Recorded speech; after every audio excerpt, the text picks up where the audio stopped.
أعوذ بالله من الشيطان الرجيم. بسم الله الرحمن الرحيم. واعلموا أنما غنمتم من شيء فأن لله خمسه وللرسول ولذي القربى واليتامى والمساكين وابن السبيل إن كنتم آمنتم بالله وما أنزلنا على عبدنا يوم الفرقان يوم التقى الجمعان والله على كل شيء قدير. إذ أنتم بالعدوة الدنيا وهم بالعدوة القصوى والركب أسفل منكم ولو تواعدتم لاختلفتم في الميعاد ولكن ليقضي الله أمرا كان مفعولا ليهلك من هلك عن بينة ويحيى من حي عن بينة وإن الله لسميع عليم. إذ يريكهم الله في منامك قليلا ولو أراكهم كثيرا لفشلتم ولتنازعتم في الأمر ولكن الله سلم إنه عليم بذات الصدور. وإذ يريكموهم إذ التقيتم في أعينكم قليلا ويقللكم في أعينهم ليقضي الله أمرا كان مفعولا وإلى الله ترجع الأمور. يا أيها الذين آمنوا إذا لقيتم فئة فاثبتوا واذكروا الله كثيرا لعلكم تفلحون. وأطيعوا الله ورسوله ولا تنازعوا فتفشلوا وتذهب ريحكم واصبروا إن الله مع الصابرين. ولا تكونوا كالذين خرجوا من ديارهم بطرا ورئاء الناس ويصدون عن سبيل الله والله بما يعملون محيط. وإذ زين لهم الشيطان أعمالهم وقال لا غالب لكم اليوم من الناس وإني جار لكم فلما تراءت الفئتان نكص على عقبيه وقال إني بريء منكم إني أرى ما لا ترون إني أخاف الله والله شديد العقاب. إذ يقول المنافقون والذين في قلوبهم مرض والذين في قلوبهم مرض غر هؤلاء دينهم ومن يتوكل على الله فإن الله عزيز حكيم. ولو ترى إذ يتوفى الذين كفروا الملائكة يضربون وجوههم وأدبارهم وذوقوا عذاب الحريق ذلك بما قدمت أيديكم وأن الله ليس بظلام للعبيد. كدأب آل فرعون والذين من قبلهم كفروا بآيات الله فأخذهم الله بذنوبهم إن الله قوي شديد العقاب. ذلك بأن الله لم يك مغيرا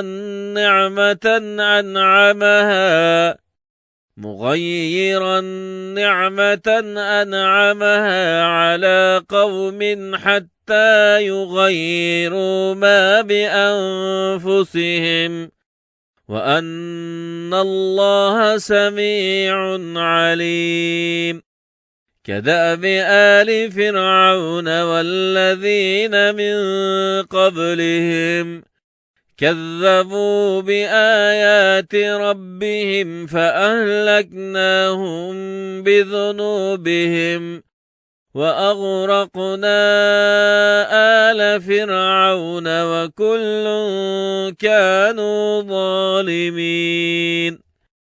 إن شر الدواب عند الله الذين كفروا فهم لا يؤمنون. الذين عاهدت منهم ثم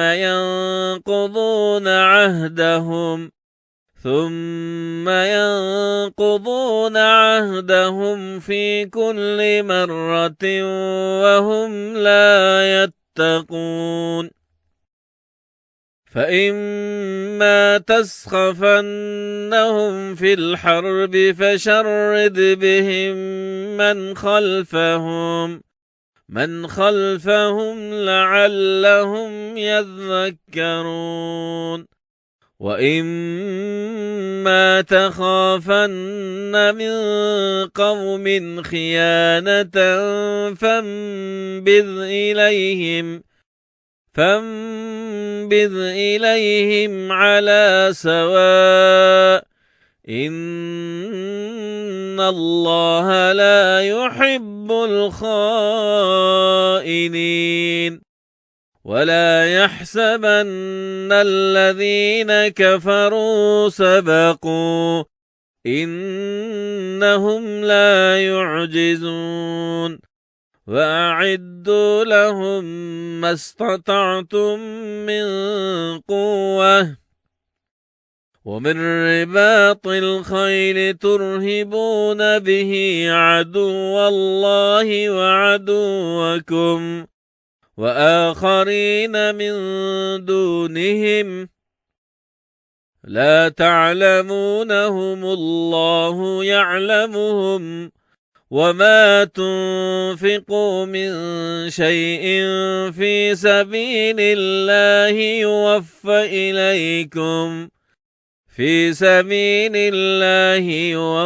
إليكم وأنتم لا تظلمون. وإن جنحوا للسلم فاجنح لها وتوكل على الله إنه هو السميع العليم. وإن يريدوا أن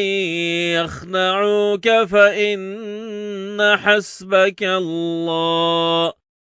هو الذي أيدك بنصره وبالمؤمنين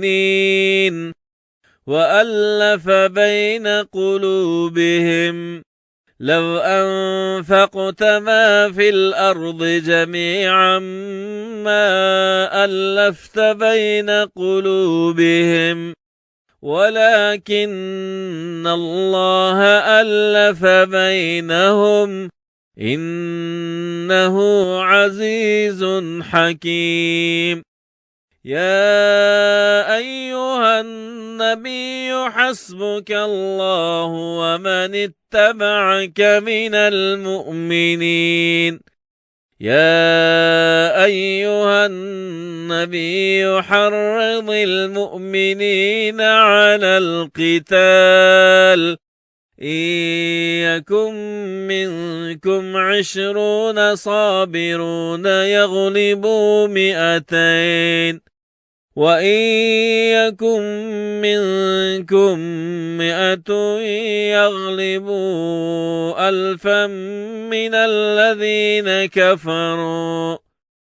الذين كفروا بأنهم قوم لا يفقهون الآن خفف الله عنكم وعلم أن فيكم ضعفا فإن يكن منكم 100 صابرة يغلبوا 200 وإن يكن منكم 1000 يغلبوا 2000 بإذن الله والله مع الصابرين ما كان لنبي أن يكون له أسرى حتى يثخن في الأرض تريدون عرض الدنيا والله يريد الآخرة والله عزيز حكيم لولا كتاب من الله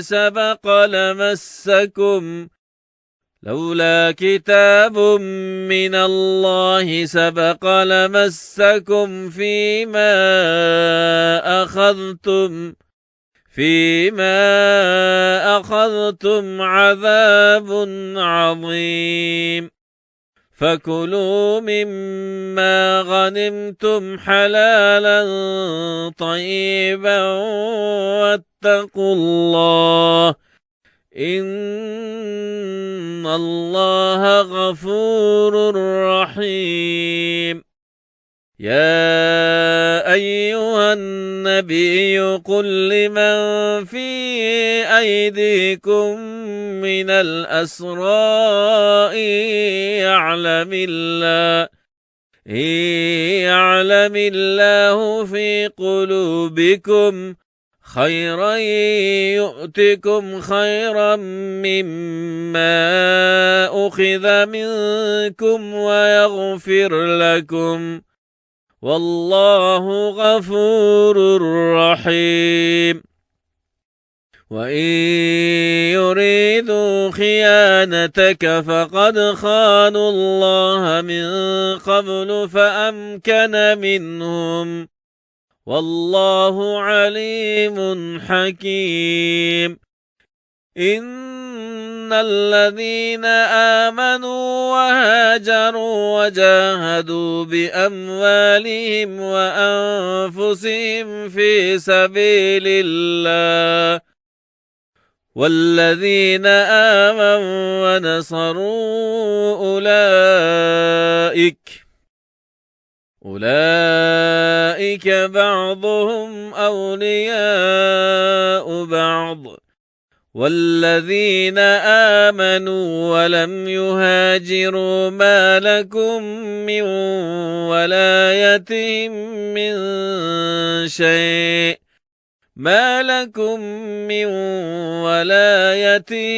من شيء حتى يهاجروا وإن استنصروكم في الدين فعليكم النصر إلا على قوم بينكم وبينهم ميثاق والله بما تعملون بصير. والذين كفروا بعضهم أولياء بعض إلا تفعلوا تكن فتنة في الأرض وفساد كبير. والذين آمنوا وهاجروا وجاهدوا في سبيل الله والذين آمنوا ونصروا أولئك هم المؤمنون حقا لهم مغفرة ورزق كريم. والذين آمنوا من بعد وهاجروا وجاهدوا معكم فأولئك منكم وأولو الأرحام بعضهم أولى ببعض في كتاب الله إن الله بكل شيء عليم. براءة من الله ورسوله إلا الذين عاهدتم من المشركين فسيحوا في الأرض 4 أشهر واعلموا أنكم غير معجز الله وأن الله مخزي الكافرين. وأذان من الله ورسوله إلى الناس يوم الحج الأكبر أن الله بريء من المشركين ورسوله فإن تبتم فهو خير لكم وإن توليتم فاعلموا أنكم غير معجز الله وبشر الذين كفروا بعذاب أليم. إلا الذين عاهدتم من المشركين ثم لم ينقصوكم شيئا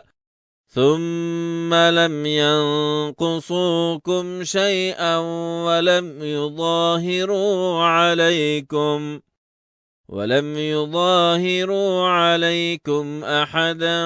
فأتموا إليهم عهدهم إلى مدتهم إن الله يحب المتقين. فإذا انسلخ الأشهر الحرم فاقتلوا المشركين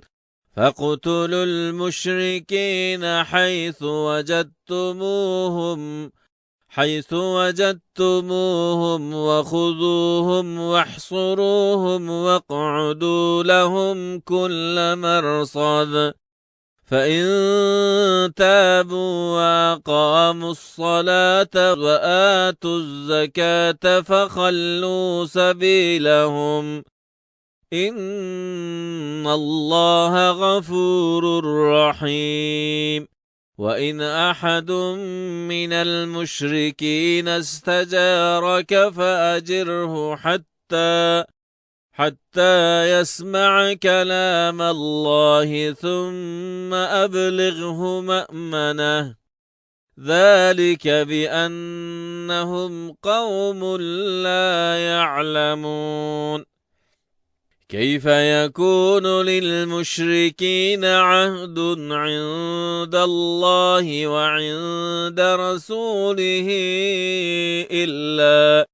إلا الذين عاهدتم عند المسجد الحرام فما استقاموا لكم فاستقيموا لهم إن الله يحب المتقين كيف وإن يظهروا عليكم لا يرقبوا فيكم إلا ولا ذمة يرضونكم بأفواههم وتأبى قلوبهم وأكثرهم فاسقون اشتروا بآيات الله ثمنا قليلا فصدوا عن سبيله إنهم ساء ما كانوا يعملون لا يرقبون في مؤمن إلا ولا ذمة وأولئك هم المعتدون فإن تابوا وأقاموا الصلاة وآتوا الزكاة فإخوانكم في الدين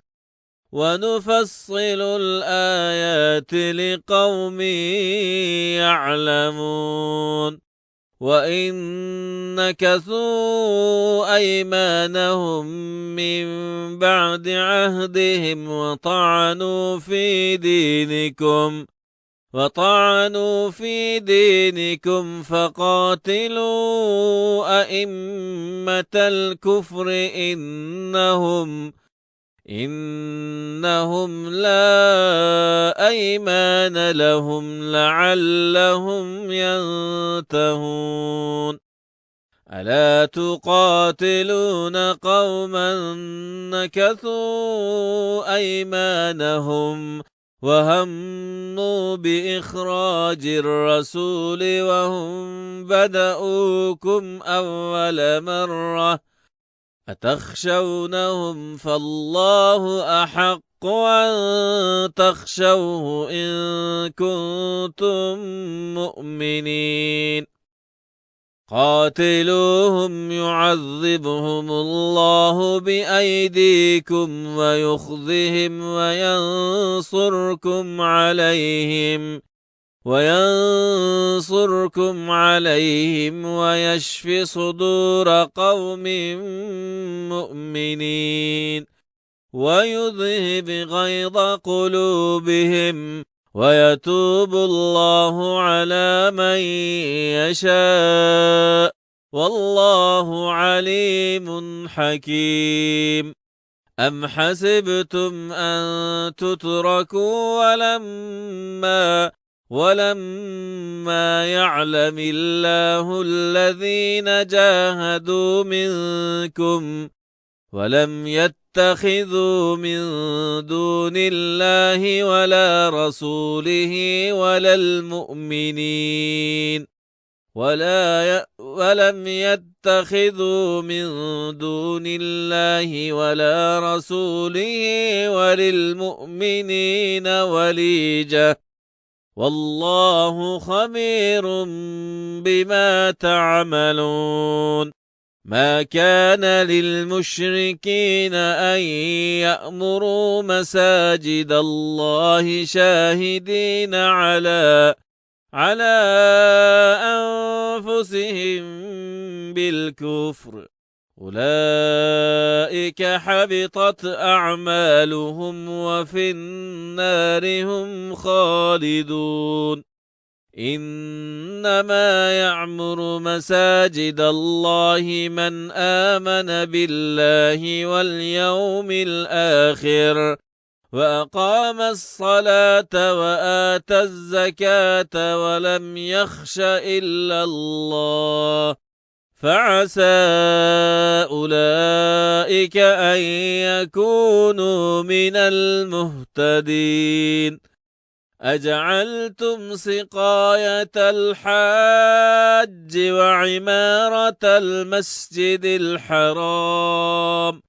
وعمارة المسجد الحرام كمن آمن بالله واليوم الآخر وجاهد في سبيل الله لا يستوون عند الله والله لا يهدي القوم الظالمين الذين آمنوا وهاجروا وجاهدوا في سبيل الله بأموالهم وأنفسهم أعظم درجة عند الله وأولئك هم الفائزون يبشرهم ربهم برحمة منه ورضوان وجنات لهم فيها نعيم مقيم خالدين فيها أبدا إن الله عنده أجر عظيم يا أيها الذين آمنوا لا تتخذوا آباءكم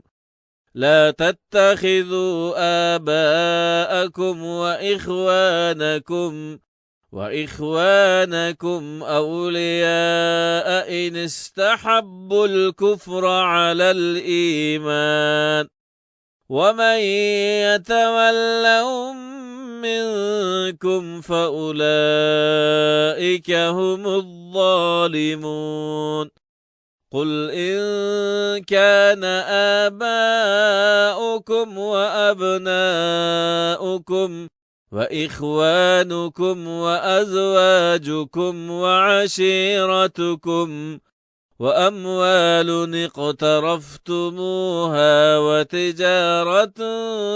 تخشون كسادها ومساكن ترضونها أحب إليكم من الله ورسوله وجهاد في سبيله فتربصوا حتى يأتي الله بأمره والله لا يهدي القوم الفاسقين لقد نصركم الله في مواطن كثيرة ويوم حنين إذ أعجبتكم كثرتكم فلم تغن عنكم شيئا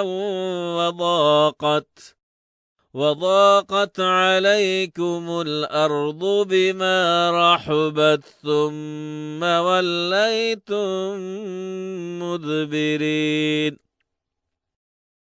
ثم أنزل الله سكينته على رسوله وعلى المؤمنين وأنزل جنودا لم تروها وعذب الذين كفروا وذلك جزاء الكافرين ثم يتوب الله من بعد ذلك على من يشاء والله غفور رحيم يا أيها الذين آمنوا إنما المشركون نجس فلا يقربوا المسجد الحرام بعد عامهم هذا وإن خفتم عيلة فسوف يغنيكم الله من فضله إن شاء إن الله عليم حكيم قاتلوا الذين لا يؤمنون بالله ولا باليوم الآخر ولا يحرمون ما حرم الله ورسوله ولا يدينون دين الحق من الذين أوتوا الكتاب حتى يعطوا الجزية عن يد وهم صاغرون. وقالت اليهود عزير ابن الله وقالت النصارى المسيح ابن الله وقالت اليهود عزير ابن الله وقالت النصارى المسيح ابن الله ذلك قولهم بأفواههم يضاهئون قول الذين كفروا من قبل قاتلهم الله أنى يؤفكون. اتخذوا أحبارهم ورهبانهم أربابا من دون الله والمسيح ابن مريم وما أمروا إلا ليعبدوا إلها واحدة لا إله إلا هو سبحانه عما يشركون. يريدون أن يطفئوا نور الله بأفواههم ويأبى الله إلا أن يتم نوره ولو كره الكافرون. هو الذي أرسل رسوله بالهدى ودين الحق ليظهره على الدين كله ولو كره المشركون. يا أيها الذين آمنوا إن كثيرا من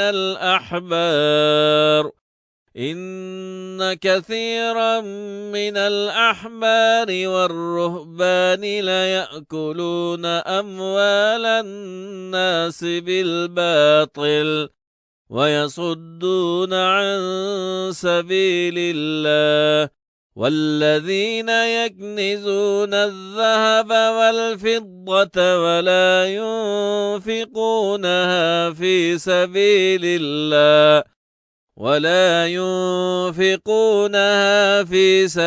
الله فبشرهم بعذاب أليم.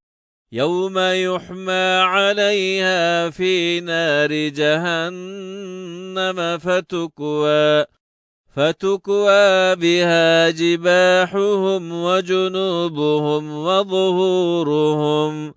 هذا ما كنزتم لأنفسكم فذوقوا ما كنتم تكنزون. إن عدة الشهور عند الله 12 شهرا في كتاب الله يوم خلق السماوات والأرض منها 4 حرم ذلك الدين القيم فلا تظلموا فيهن أنفسكم وقاتلوا المشركين كافة كما يقاتلونكم كافة واعلموا أن الله مع المتقين.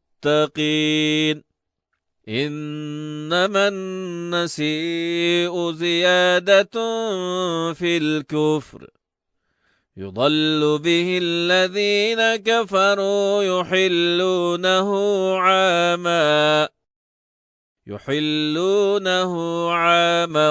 ويحرمونه عاما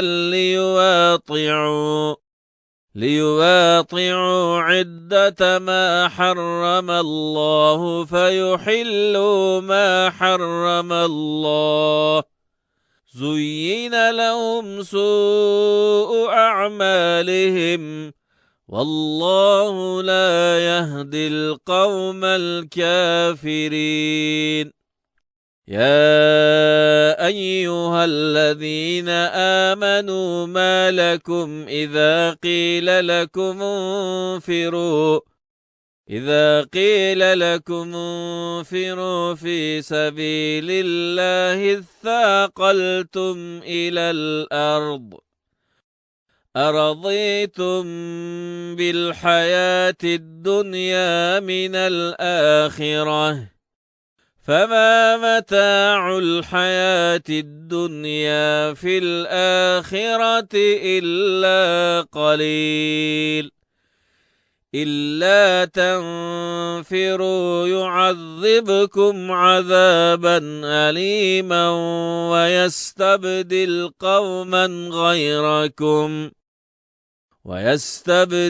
قوما غيركم ولا تضروه شيئا والله على كل شيء قدير. إلا تنصروه فقد نصره الله إذ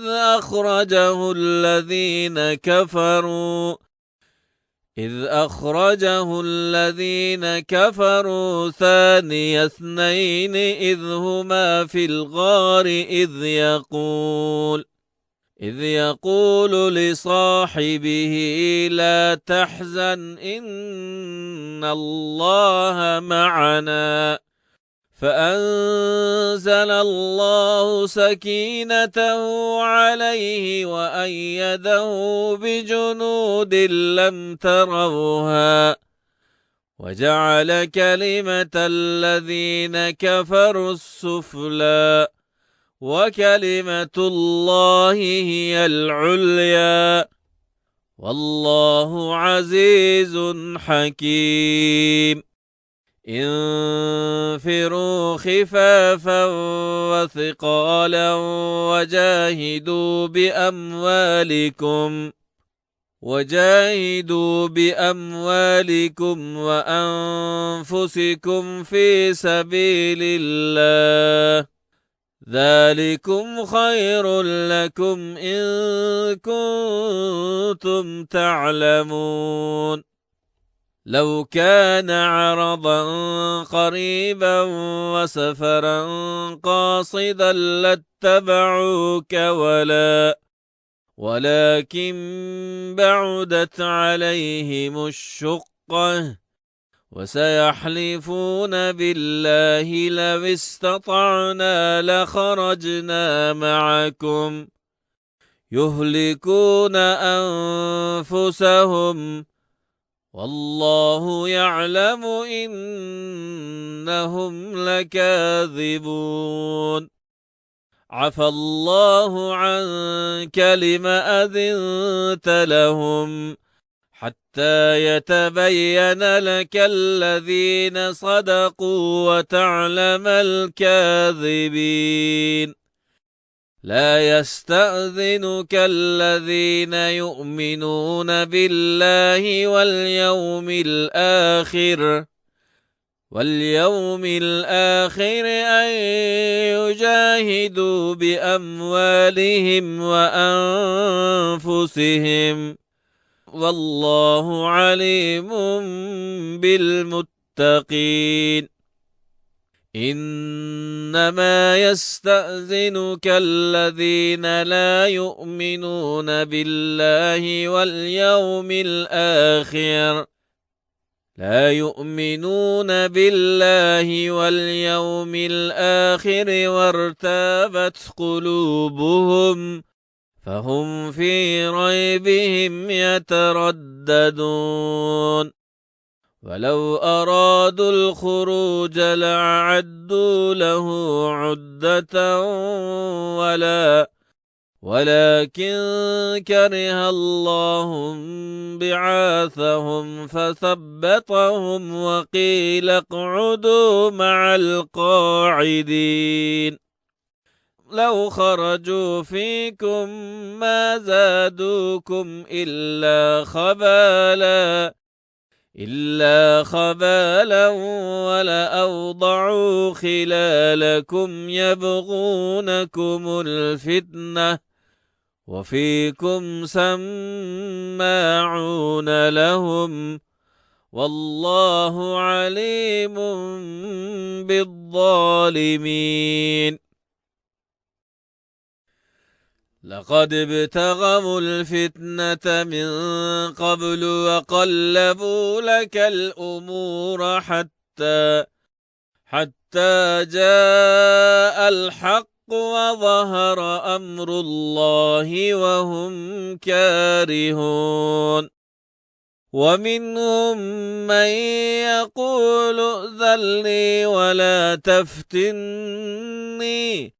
ألا في الفتنة سقطوا وإن جهنم لمحيطة بالكافرين إن تصبك حسنة تسؤهم وإن تصبك مصيبة يقولوا قد أخذنا أمرنا من قبل ويتولوا وهم فرحون قل لن يصيبنا إلا ما كتب الله لنا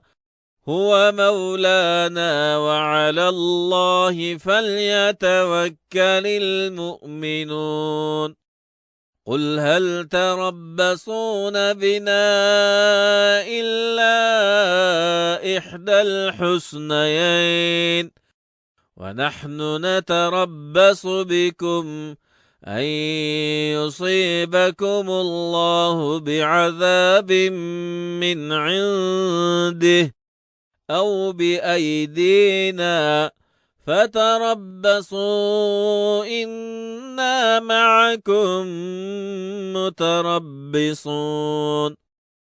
قل أنفقوا طوعا أو كرها لن يتقبل منكم إنكم كنتم قوما فاسقين وما منعهم أن تقبل منهم نفقاتهم إلا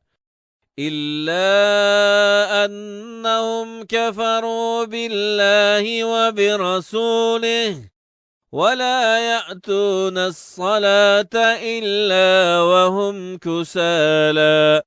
ولا ينفقون إلا وهم كارهون فلا تعجبك أموالهم ولا أولادهم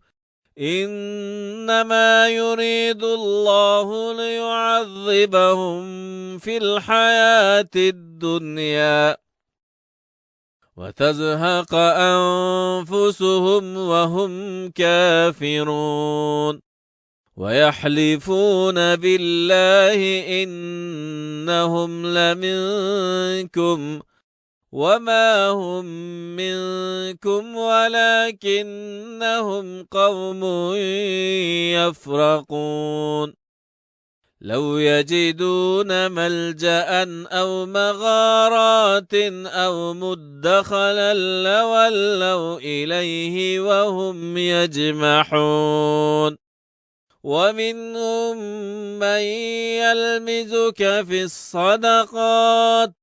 فإن أعطوا منها رضوا وإن لم يعطوا منها إذا هم يسخطون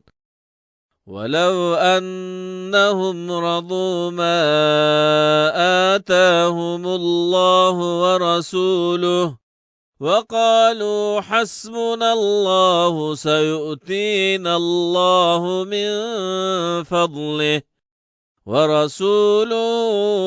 إنا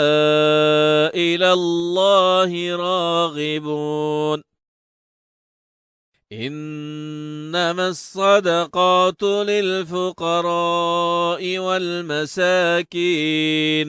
والمساكين والعاملين عليها والمؤلفة قلوبهم وفي الرقاب والغارمين وفي سبيل الله وابن السبيل فريضة من الله والله عليم حكيم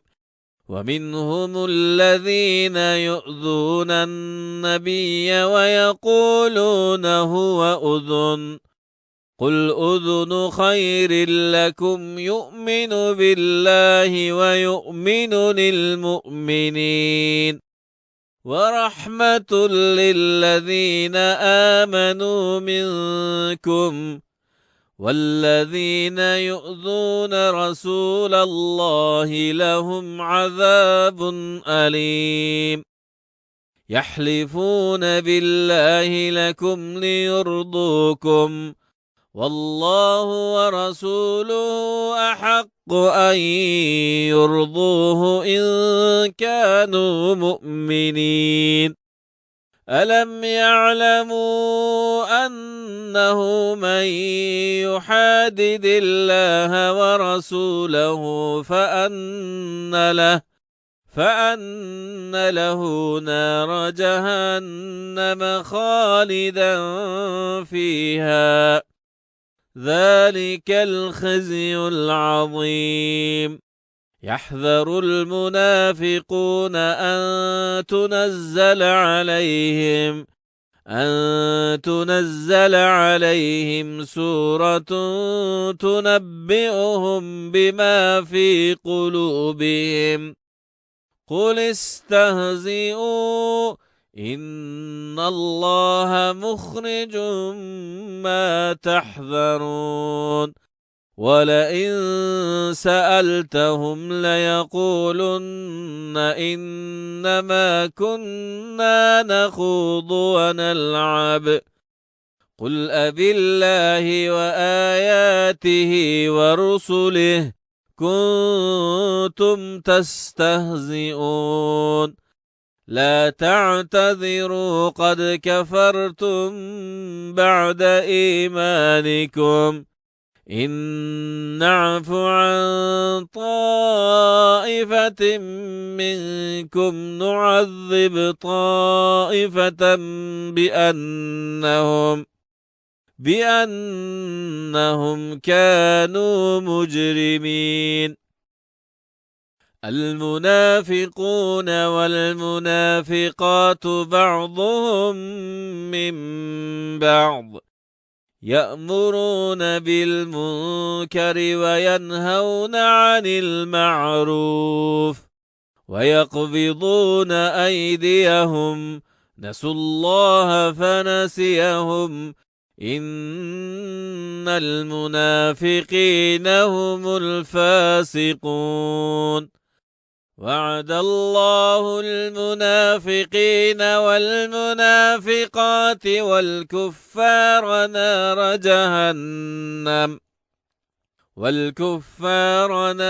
جهنم خالدين فيها هي حسبهم ولعنهم الله ولهم عذاب مقيم كالذين من قبلكم كانوا أشد منكم قوة كانوا أشد منكم قوة وأكثر أموالا وأولادا فاستمتعتم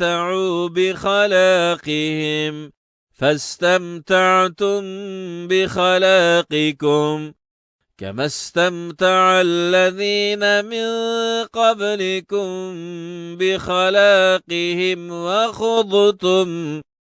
بخلاقهم وخضتم كالذي خاضوا أولئك حبطت أعمالهم في الدنيا والآخرة وأولئك هم الخاسرون ألم يأتهم نبأ الذين من قبلهم قوم نوح وعاد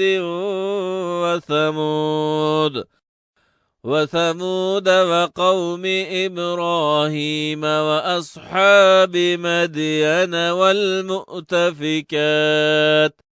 أتتهم رسلهم بالبينات فما كان الله ليظلمهم ولكن كانوا أنفسهم يظلمون والمؤمنون والمؤمنات بعضهم أولياء بعض يأمرون بالمعروف وينهون عن المنكر ويقيمون الصلاة ويؤتون الزكاة ويطيعون الله ورسوله أولئك سيرحمهم الله إن الله عزيز حكيم وعد الله المؤمنين والمؤمنات جنات تجري من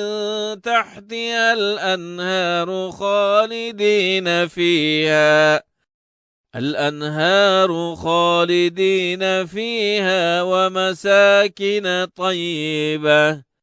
ومساكن طيبة في جنات عدن ورضوان من الله أكبر ذلك هو الفوز العظيم يا أيها النبي جاهد الكفار والمنافقين واغلظ عليهم ومأواهم جهنم وبئس المصير يحلفون بالله ما قالوا ولقد قالوا كلمة الكفر وكفروا بعد إسلامهم وهموا بما لم ينالوا وما نقموا إلا أن أغناهم الله ورسوله من فضله فإن يتوبوا يك خيرا لهم وإن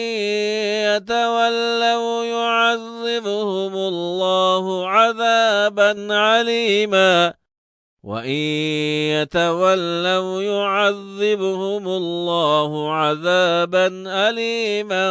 في الدنيا والآخرة وما لهم في الأرض من ولي ولا نصير ومنهم من عاهد الله لئن آتينا من فضله لنصدقن ولنكونن من الصالحين فلما آتاهما من فضله بخلوا به وتولوا وهم معرضون فأعقبهم نفاقا في قلوبهم إلى يوم يلقونه بما أخلفوا الله ما وعدوا وعدوه وبما كانوا يكذبون ألم يعلموا أن الله يعلم سرهم ونجواهم وأن الله علام الغيوب الذين يلمزون المتطوعين من المؤمنين في الصدقات والذين لا يجدون إلا جهدهم فيسخرون منهم سخر الله منهم ولهم عذاب أليم استغفر لهم أو لا تستغفر لهم إن تستغفر لهم 70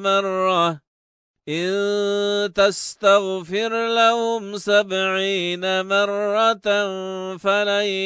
يغفر الله لهم ذلك بأنهم كفروا بالله ورسوله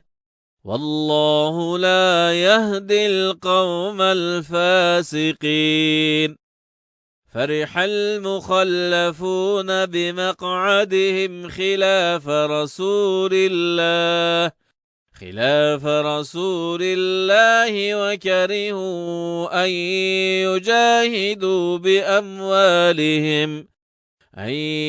يجاهدوا بأموالهم وأنفسهم في سبيل الله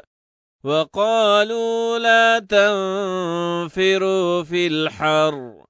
قل نار جهنم أشد حرا لو كانوا يفقهون فليضحكوا قليلا وليبكوا كثيرا جزاء بما كانوا يكسبون فإن رجعك الله إلى طائفة منهم فاستأذنوك للخروج فقل لن تخرجوا معي أبدا ولن تقاتلوا معي عدوا إنكم رضيتم بالقعود أول مرة فاقعدوا مع الخالفين ولا تصل على أحد منهم مات أبدا ولا تقم على قبره إنهم كفروا بالله ورسله وماتوا وهم فاسقون ولا تعجبك أموالهم ولا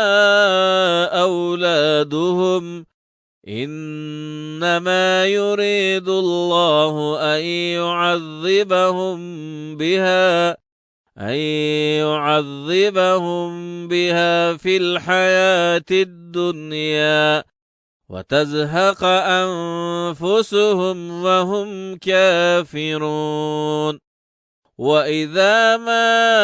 أنزلت سورة أن آمنوا بالله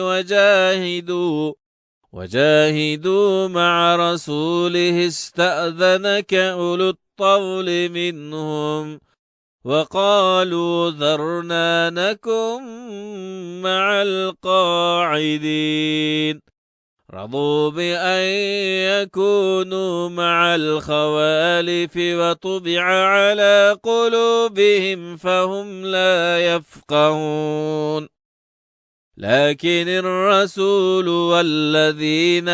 آمنوا معه جاهدوا بأموالهم وأنفسهم وأولئك لهم الخيرات وأولئك هم المفلحون أعد الله لهم جنات تجري من